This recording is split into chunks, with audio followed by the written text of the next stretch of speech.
Arestado ang isang babae matapos umanong tangayin ang placement fee ng ilang aplikante ng isang recruitment agency sa Paco, Maynila. Balita hatid ni Jomer Apresto. Ayun po yung na-arresto namin sa pisa ng warrant of arrest. Pababa pa lang ng bus ang babaeng yan ng silbihan ng warrant of arrest ng mga tauhan ng Barbosa Police Station sa Sampaloc, Maynila. Ang babae nahaharap sa patong-patong na kaso ng qualified theft. Qualified theft, 21 counts ng nanilagdaan ni presiding judge Sharina Encarnacion sa Monte Villanueva ng Regional Trial Court, National Capital Judicial Region, Branch 36, Manila. Ayon sa pulisya, isang informant ang nagturo sa kinaroroonan ng 32 anyos na akusado.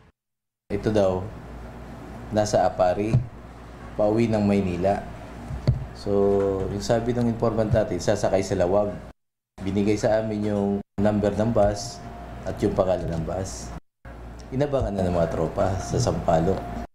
Sa investigasyon ng pulisya, dating tauhan sa isang recruitment agency sa Paco, Maynila ang babae na kinilala sa alias na Reyna. Siya raw ang itinuturong tumangay sa placement fee ng ilang biktima na nangangarap makapagtrabaho sa ibang bansa. So yung mga placement fee, pumapasok sa kanyang e-wallet. Tapos sabi niya, na-hack daw yung kanyang e-wallet. Natanggal sa trabaho ang akusado at nagsimula ng magtago sa mga otoridad.